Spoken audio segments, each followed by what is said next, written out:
നമ്മൾ ഇന്നൊരു വട്ടയപ്പത്തിൻ്റെ റെസിപ്പിയാണ് കേട്ടോ നോക്കാനായിട്ട് പോകുന്നത്. ക്രിസ്മസ് സ്പെഷ്യലായിട്ടുള്ള നല്ല പഞ്ഞി പോലെ സോഫ്റ്റ് ആയിട്ടുള്ളൊരു വട്ടയപ്പത്തിൻ്റെ റെസിപ്പിയാണ്. നമുക്ക് ബേക്കറിയിൽ നിന്നൊന്നും ഇത് വാങ്ങിക്കേണ്ട കാര്യമേ ഇല്ല. നല്ല പഞ്ഞി പോലെ ഇത് വീട്ടിൽ തയ്യാറാക്കി എടുക്കാനായിട്ട് പറ്റും. പെർഫെക്റ്റ് വട്ടയപ്പമാണ്. ഞാൻ ഇതിൻ്റെ അളവുകളെല്ലാം കൃത്യമായിട്ട് ഈ ഒരു വീഡിയോയിൽ പറയുന്നുണ്ട്. അതുപോലെ തന്നെ നമ്മളിതിൽ ചേർക്കുന്ന വെള്ളത്തിൻ്റെ അളവെല്ലാം തന്നെ കൃത്യമായിട്ട് പറഞ്ഞു തരാം. അപ്പോൾ നിങ്ങൾ അതുപോലെ അങ്ങ് ചെയ്താൽ മതി. ഞാനിപ്പം ചെയ്യുന്ന ഒരു അളവിന് 4 വട്ടയപ്പമാണ് നമുക്ക് തയ്യാറാക്കി എടുക്കാനായിട്ട് പറ്റുന്നത്. നിങ്ങൾക്ക് ഇതിൻ്റെ പകുതി മതി. 2 വട്ടയപ്പം മതിയെങ്കിൽ ഞാൻ എടുക്കുന്ന എല്ലാ ഇൻഗ്രീഡിയൻസും പകുതി അളവിലെടുക്കാനായിട്ട് ശ്രദ്ധിക്കണം. അതുപോലെ തന്നെ ഇതിൽ ചേർക്കുന്ന ഞാനിതിൽ മെഷർമെൻറ്റ് കപ്പ് പറയുന്നുണ്ട്. നിങ്ങൾക്ക് ആ കപ്പ് വേണമെന്നൊന്നുമില്ല. ഏത് കപ്പിലാണോ നിങ്ങൾ അരി ഒക്കെ അളന്നെടുക്കുന്നത് അതേ കപ്പിൽ തന്നെ ബാക്കിയുള്ളതെല്ലാം തന്നെ അളന്നെടുക്കാനായിട്ട് ശ്രദ്ധിച്ചാൽ മതി. അപ്പോൾ വീഡിയോ സ്കിപ്പ് ചെയ്യാണ്ട് മുഴുവനായിട്ട് കാണാൻ ശ്രദ്ധിച്ചിരിക്കണേ. എങ്കിൽ മാത്രമാണ് നിങ്ങൾക്കിത് മനസ്സിലാവുള്ളൂ കേട്ടോ. അതുകൊണ്ടാണ്. അപ്പോൾ നമുക്ക് സ്റ്റാർട്ട് ചെയ്യാം.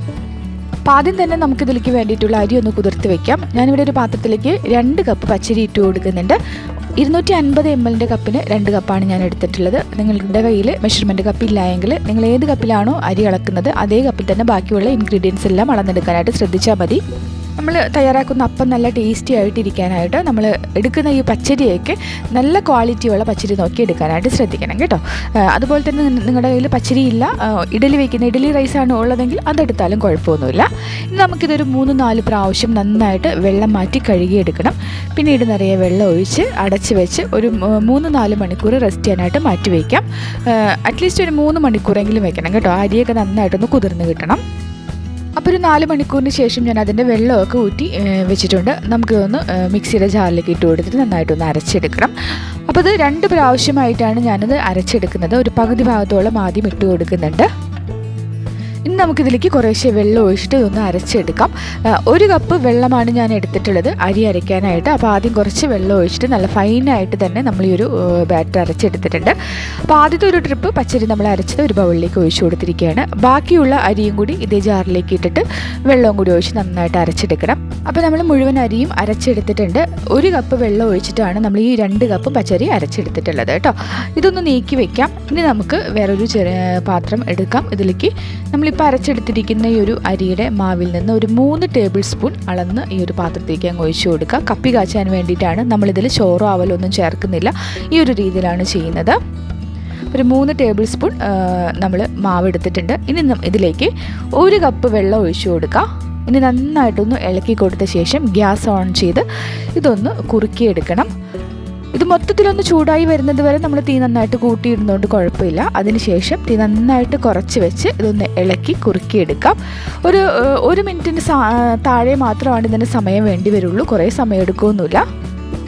ഈ ഒരു പരുവത്തിൽ നന്നായിട്ട് കുറുകി വന്ന ശേഷം നമുക്ക് തീ അങ്ങ് ഓഫാക്കിയിടാം. പിന്നീട് നന്നായിട്ട് തണുക്കാനായിട്ട് വെയിറ്റ് ചെയ്യാം. ചെറിയൊരു ചൂടുണ്ടെങ്കിലും കുഴപ്പമൊന്നുമില്ല. മാവ് അധികം ചൂടായി പോകണ്ട കേട്ടോ. അപ്പോൾ ഇതൊന്ന് തണുക്കാനായിട്ട് വെയിറ്റ് ചെയ്യുക. അതിന് ശേഷമാണ് നമുക്ക് മറ്റു കാര്യങ്ങൾ അരച്ചെടുക്കാനായിട്ട്. അപ്പോൾ നമ്മുടെ കപ്പി കാച്ചിയതൊന്ന് തണുത്ത് വന്നിട്ടുണ്ട്. ഇനി നമുക്കിതൊന്ന് അരച്ചെടുക്കണം. അപ്പോൾ ഇവിടെ നമ്മൾ നേരത്തെ അരി അരച്ച അതേ ജാർ തന്നെ എടുത്തിട്ടുണ്ട്. നമ്മളിപ്പം കപ്പി കാച്ചിയത് ഇതിലേക്ക് അങ്ങ് ഇട്ട് കൊടുക്കുകയാണ്. മുഴുവനോടെ ഇടണേ.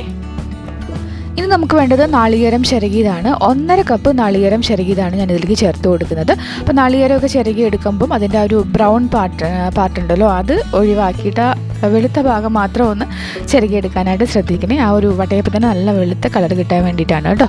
ഇനി നമുക്കിതിലേക്ക് പഞ്ചസാര ചേർത്ത് കൊടുക്കാം.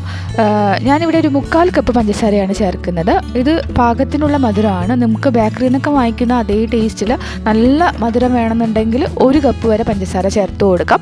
അതല്ല നിങ്ങൾക്ക് മധുരം ഇച്ചിരി കുറവ് മതി, ഇച്ചിരി കുറഞ്ഞിരിക്കുന്ന ഒരു പരുവം മതിയെങ്കിൽ 1/2 കപ്പ് പഞ്ചസാര ചേർത്താലും മതി കേട്ടോ. അപ്പോൾ ഇത് ഞാനിത് 2ൻ്റെ ഇടയിൽ ഒരു 3/4 കപ്പ് പഞ്ചസാരയാണ് ചേർത്തിട്ടുള്ളത്. അത്യാവശ്യം മധുരമൊക്കെ ഉണ്ട്. ഇനി നല്ലൊരു ഫ്ലേവറിനായിട്ട് 6 ഏലക്കായയുടെ കുരു മാത്രം ചേർത്ത് കൊടുത്തിട്ടുണ്ട്. തൊലി കളഞ്ഞ് കുരു ചേർത്തിട്ടുണ്ട്. ഇതിൻ്റെ ഒരു ടേസ്റ്റൊക്കെ ഒന്ന് ബാലൻസ് ചെയ്യാൻ ഒരു 1/2 ടീസ്പൂൺ ഉപ്പ് ചേർത്തിട്ടുണ്ട്. കൂടെ തന്നെ 1 ടീസ്പൂൺ ഇൻസ്റ്റൻറ്റ് ഈസ്റ്റും കൂടി ചേർത്ത് കൊടുക്കുകയാണ്. ഈ മാവ് നമ്മൾ കുറേ സമയം റെസ്റ്റ് ചെയ്യാനൊന്നും വെക്കുന്നില്ല. ഒരു 2-2.5 മണിക്കൂറിനുള്ളിൽ തന്നെ നമുക്ക് അപ്പം തയ്യാറാക്കി എടുക്കാനായിട്ട് പറ്റും. നിങ്ങൾക്ക് മാവ് റെസ്റ്റ് ചെയ്യാനായിട്ട് ഒരു 7-8 മണിക്കൂർ സമയം ഉണ്ട് എങ്കിൽ ഈ ഈസ്റ്റിൻ്റെ അളവ് കുറയ്ക്കായിട്ട് ഒരു 1/4 ടീസ്പൂൺ മാത്രം ചേർത്ത് കൊടുത്താൽ മതി. ഇനി ഇത് നന്നായിട്ടൊന്ന് അരച്ചെടുക്കണം. ഒട്ടും തന്നെ വെള്ളം ചേർക്കാണ്ടാണ് ഇത് നമ്മൾ അരച്ചെടുക്കുന്നത്. അപ്പോൾ നമ്മളിപ്പം ഇതെല്ലാം കൂടി അരച്ചിട്ട് നമ്മൾ നേരത്തെ അരി അരച്ച് വെച്ചിട്ടുണ്ടെങ്കിൽ ആ ഒരു ബൗളിലേക്ക് അങ്ങ് ഒഴിച്ചു കൊടുത്ത് നന്നായിട്ടൊന്ന് മിക്സ് ചെയ്തെടുക്കണം. നമ്മളിതിൽ ഇപ്പം നമ്മൾ അരച്ചെടുത്തിരിക്കുന്നതിൽ ഒട്ടും തന്നെ വെള്ളം ചേർത്തിട്ടില്ല. ആ ഒരു കപ്പി കാച്ചിയതിൻ്റെയും പഞ്ചസാരയൊക്കെ അലിഞ്ഞ് വരുന്ന ആ ഒരു വെള്ളത്തിൽ തന്നെ നമുക്കിത് അരച്ചെടുക്കാനായിട്ട് പറ്റും. നിങ്ങൾ പഞ്ചസാര കുറച്ചാണ്, ഒരു അരക്കപ്പ് പഞ്ചസാര നിങ്ങൾ ഉപയോഗിച്ചിട്ടുള്ളതെങ്കിൽ ചിലപ്പോൾ ഒരു 1-2 ടേബിൾ സ്പൂൺ അളവിൽ വെള്ളം നമുക്ക് ചേർത്ത് കൊടുക്കേണ്ടി വരും കേട്ടോ അരയ്ക്കാൻ നേരത്തെ. അപ്പോൾ അതൊന്ന് ശ്രദ്ധിച്ചേക്കണം. അപ്പോൾ ഈ ഒരു പരുവത്തിൽ ഞാൻ 3/4 കപ്പ് പഞ്ചസാര എടുത്തപ്പോൾ പ്രത്യേകിച്ച് വെള്ളമൊന്നും ചേർത്തിട്ടില്ല. അരയ്ക്കുന്നതിനിടയിൽ ഒന്ന് തുറന്നിട്ട് ജസ്റ്റ് ഒന്ന് ഇളക്കി കൊടുക്കണം കേട്ടോ. എല്ലാം കൂടി ഒന്ന് ഇളക്കി കൊടുക്കണം. പഞ്ചസാരയൊക്കെ ഒന്ന് അലിഞ്ഞ് വരുമ്പോൾ നന്നായിട്ട് നമുക്ക് അരച്ചെടുക്കാനായിട്ട് പറ്റും. ഈ ഒരു ബാറ്റർ നന്നായിട്ടൊന്ന് ഇളക്കി കൊടുക്കണം കേട്ടോ. നമ്മളിപ്പോൾ അരച്ചെടുത്തിരിക്കുന്ന ഈ ഒരു കൂട്ടും നമ്മൾ ആദ്യം അരച്ച പച്ചരി ഉണ്ടല്ലോ അതും കൂടി നന്നായിട്ടൊന്ന് യോജിപ്പിച്ചെടുക്കണം. അപ്പോൾ അതൊക്കെ ആദ്യം അടിയിൽ തന്നെ ഇങ്ങനെ കട്ടയായിട്ട് കിടക്കുന്നുണ്ടാവും. അപ്പോൾ കൈ വെച്ചിട്ട് ആദ്യം നന്നായിട്ടൊന്ന് ഇളക്കി കൊടുത്ത ശേഷം ഏകദേശം 1 മിനിറ്റ് സമയം നല്ല രീതിയിൽ ഇതൊന്ന് ഇളക്കിയെടുക്കണം. ഏകദേശം ഒരു ദോശമാവിൻ്റെയൊക്കെ ഒരു പരുവത്തിലാണ് നമുക്കൊരു ബാറ്റർ കിട്ടുക. നമ്മുടെ ഈ ഒരു വട്ടയപ്പത്തിൻ്റെ ഉള്ളിൽ നിറയെ എയർ ബബിൾസ്, നിറയെ ഹോള് കണ്ടിട്ടില്ലേ, നല്ല പഞ്ഞി പോലെ വരാൻ വേണ്ടിയിട്ടാണ് ഈ ഒരു ബാറ്ററിൽ നിറയെ എയർ ബബിൾസ് വരാൻ വേണ്ടിയിട്ടാട്ടോ നമ്മളിങ്ങനെ കൈ വെച്ചിട്ട് തന്നെ നന്നായിട്ടൊന്ന് ഇളക്കി കൊടുക്കണമെന്ന് പറയുന്നത്. 1 മിനിറ്റ് സമയം നന്നായിട്ട് തന്നെ ഒന്ന് ഇളക്കിയെടുക്കണം. നന്നായിട്ട് ഇളക്കി കൊടുത്ത ശേഷം നമുക്കൊന്ന് അടച്ച് വെച്ച് ഇതൊന്ന് പൊങ്ങാനായിട്ട് മാറ്റി വയ്ക്കണം. നല്ല ചൂടുള്ള കാലാവസ്ഥയൊക്കെ ആണെങ്കിൽ 1 മണിക്കൂർ കൊണ്ട് തന്നെ നന്നായിട്ട് പൊങ്ങി വരും കേട്ടോ.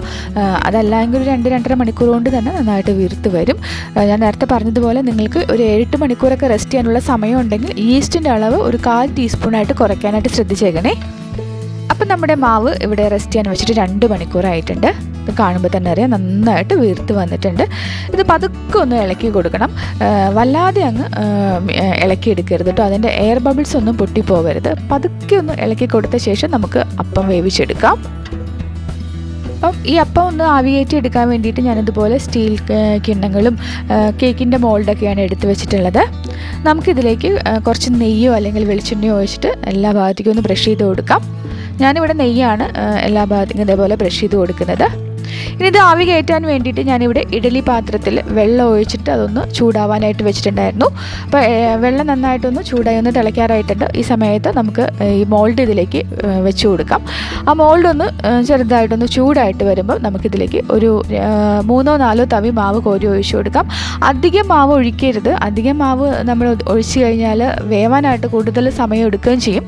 അതിൻ്റെ ഉൾഭാഗമൊക്കെ കാണാനൊക്കെ എപ്പോഴും നല്ലതും കഴിക്കാനും നല്ല സോഫ്റ്റൊക്കെ ആയിട്ട് ഇരിക്കുന്നത് എപ്പോഴും മാവ് കുറച്ച് ഒഴിച്ച് വേവിക്കുന്നതാണ് കേട്ടോ. ഞാനൊരു 4 തവി മാവ് ഒഴിച്ചിട്ട് ആ തവി വെച്ചിട്ട് തന്നെ ഒന്ന് പതുക്കെ ഒന്ന് പരത്തി കൊടുത്തിട്ടുണ്ട്. ഇനി നമുക്ക് അടച്ച് വെച്ച് ഒരു 15 മുതൽ 20 മിനിറ്റോളം നമുക്കൊന്ന് വേവിച്ചെടുക്കാം. ഒരു മീഡിയം ഫ്ലെയിമിലിട്ട് ആവിയേറ്റി എടുക്കാം. നേരത്തെ പറഞ്ഞതുപോലെ നമ്മൾ വയ്ക്കുന്ന പാത്രത്തിൻ്റെ വലിപ്പവും നമ്മളതിലൊഴിക്കുന്ന മാവിൻ്റെയൊക്കെ കട്ടിയൊക്കെ അനുസരിച്ചിട്ട് വേവാനുള്ള സമയത്തിലൊക്കെ ചെറിയ വ്യത്യാസം ഉണ്ടാവും. അപ്പോൾ എനിക്ക് ഏകദേശം ഒരു 15 മിനിറ്റ് സമയം കൊണ്ടാണ് ഇത് വെന്ത് കിട്ടിയിട്ടുള്ളത്. നമ്മളൊരു പപ്പടം കുത്തിയോ എന്തെങ്കിലും വെച്ചിട്ട് ജസ്റ്റ് ഒന്ന് നടുവിലൊന്ന് കുത്തി നോക്കുക. ഒട്ടും ഒട്ടിപ്പിടിക്കാതെ വന്നിട്ടുണ്ടെങ്കിൽ നമ്മുടെ ഈ ഒരു അപ്പം നന്നായിട്ട് തന്നെ വെന്ത് കിട്ടിയിട്ടുണ്ടെന്ന് അർത്ഥം. അപ്പോൾ ഇത് പുറത്തെടുത്ത് വെച്ചിട്ട് നന്നായിട്ട് തണുത്ത ശേഷം വേണം ഇത് കട്ട് ചെയ്യാനായിട്ട്. ഇനി നമുക്ക് ബാക്കിയുള്ള അപ്പം ഈ ഒരു രീതിയിൽ തന്നെ നമുക്ക് തയ്യാറാക്കിയെടുക്കാം. ഇതുപോലെ സ്റ്റീൽ കിണ്ണത്തിൽ തയ്യാറാക്കുന്നതാണ് കുറച്ചും കൂടി നല്ലതായിട്ട് എനിക്ക് തോന്നിയത്. നമുക്ക് ഒരേ ലെവലിൽ എല്ലാ അപ്പവും തയ്യാറാക്കി എടുക്കാനായിട്ട് പറ്റും. അധികം മാവൊന്നും ഒഴിക്കുന്നില്ല. ഒരു 3-4 തവി മാത്രം ഒഴിച്ചിട്ട് പതുക്കെ തവി വെച്ചിട്ട് തന്നെ ഒന്ന് പരത്തി ഒന്ന് ലെവൽ ചെയ്ത് കൊടുത്തിട്ട് നമുക്ക് അടച്ച് വെച്ച് വേവിച്ചെടുക്കാം. ഒരു കാര്യം ശ്രദ്ധിക്കാനുള്ളത്, നമ്മളിത് ആവി കയറ്റുന്നതിനിടയിൽ ആവി വെള്ളം ഇതിനുള്ളിലോട്ട് വീഴാതിരിക്കാൻ വേണ്ടിയിട്ട് ഒരു 5-6 മിനിറ്റ് കഴിയുമ്പം മൂടി ഒന്ന് തുറന്നിട്ട് അതിൻ്റെ ആ മൂടിയിലിരിക്കുന്ന വെള്ളമൊക്കെ ഒന്ന് തുടച്ചിട്ട് വീണ്ടും ഒന്ന് അടച്ച് വെച്ച് വേവിക്കുന്നത് നല്ലതാട്ടോ. നമ്മൾ കേക്കിനൊക്കെ ഇടയ്ക്ക് തുറക്കാൻ പാടില്ല, അതങ്ങ് താന്നു പോവും. പക്ഷേ ഈ വട്ടയപ്പത്തിന് അങ്ങനത്തെ പ്രശ്നമൊന്നുമില്ല. നമ്മൾ ഇടയ്ക്കൊന്ന് തുറന്ന് നോക്കുന്നതുകൊണ്ട് കുഴപ്പമൊന്നുമില്ല. ഒരു 5-6 മിനിറ്റ് കഴിയുമ്പം തുറന്ന് ആ മൂടിയിലിരിക്കുന്ന വെള്ളമൊക്കെ ഒന്ന് തുടച്ചിട്ട് വീണ്ടും അടച്ചു വെച്ചിട്ട് വേവിക്കുക. അപ്പോൾ ആവി വെള്ളം അതിലോട്ട് വീഴില്ല. അപ്പോൾ നമ്മുടെ അപ്പം എല്ലാം തന്നെ ആയ ശേഷം ഞാൻ പുറത്തെടുത്ത് വെച്ച് നന്നായിട്ട് തണുപ്പിച്ചെടുത്തിട്ടുണ്ട്. നന്നായിട്ട് തണുത്തതാണ്. നമ്മൾ ഫാൻ്റെ അടിയിൽ വെച്ച് തണുപ്പിച്ചതൊന്നുമല്ല കേട്ടോ. ഇതുപോലെ 2 സ്റ്റീൽ കിണ്ണത്തിലും ഒരു കേക്കിൻ്റെ മോൾഡിലും പിന്നെ ഒരു സ്റ്റീൽ പാത്രത്തിലുമാണ് ഞാനിത് തയ്യാറാക്കി എടുത്തിട്ടുള്ളത്.